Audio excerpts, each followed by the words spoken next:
What's going on, guys? DreamSz here. Today I'll be showing you guys the best PS5 console settings. So in settings, you want to go screen and video, video output, resolution. I would click the actual res you want to play on and not automatic.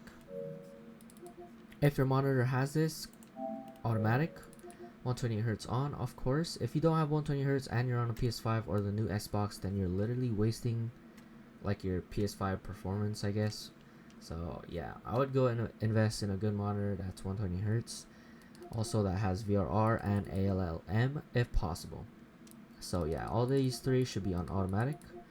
If you're on 4K and you're experiencing lag or FPS stutters or whatever, I would try automatic, -1, -2, and see which one like feels better. In color, I don't recommend HDR. I mean, honestly, it's all up to you, but I don't like the look of HDR. But if it looks good to you, then whatever. Deep color, I just put it to automatic. RGB range, full, of course. You want to go accessories, controller, communication method. Okay, this is for your controller. This will give you the best response time to your controller, to your console. So you want to use the USB-C to USB-C cable. Your PS5 came with one. You want to use that, or you want to use a different one, whatever. You plug it into your controller, and then you plug the other end into your front port of your PS5. Only the front ports. Do not use the back ports.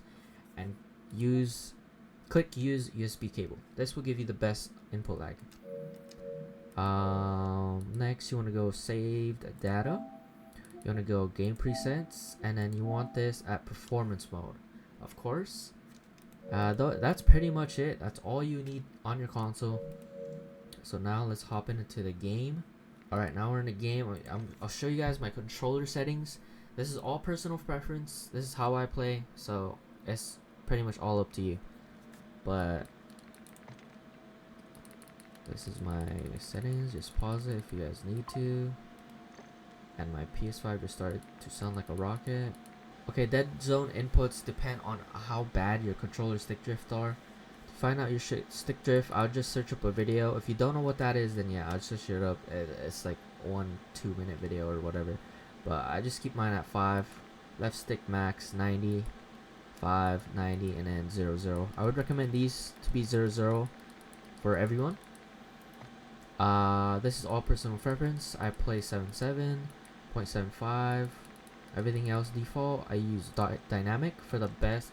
This is for the best aim assist. If you're not using dynamic with default, then you're obviously showing.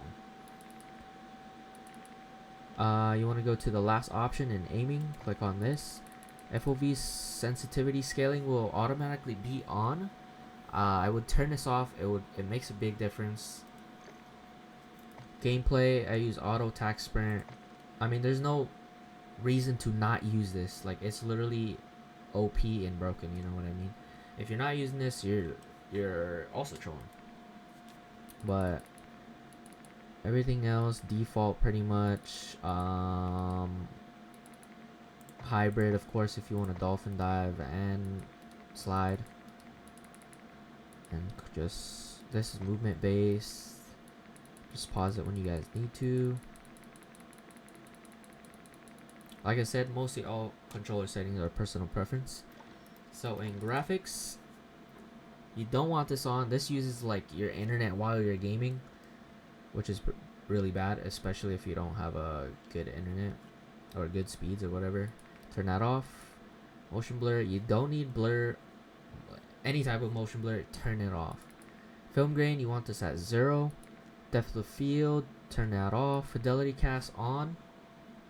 So I think this depends on how good your monitor is, to be honest.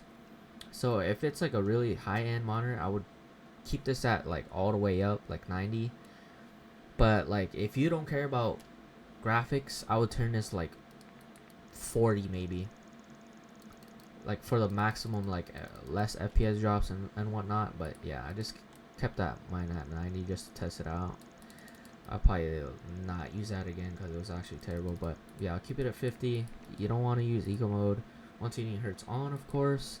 Personal preference, I used 120. This I would choose automatic. I mean affected for everyone. wide for everyone. First person camera movement, this is a really big one. This makes a big difference. This isn't really a big deal, but I would do least also. And everything else default. Brightness, I just keep mine at 47. Everyone's monitor is different, so it's not gonna look like mine, unless you have the same exact monitor, of course. So audio, I just use bass boost. You want the dialogue volume to be lower than the effects by like half, I would say.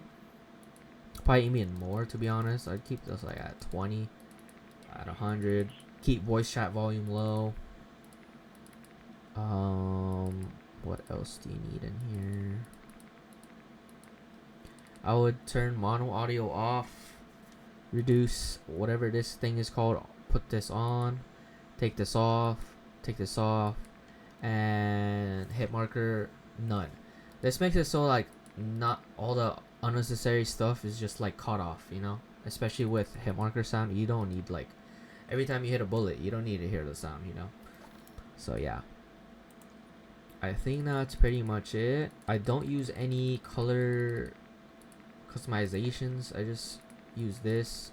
I don't use any color filters. It's just at default or none, whatever it's called. But yeah.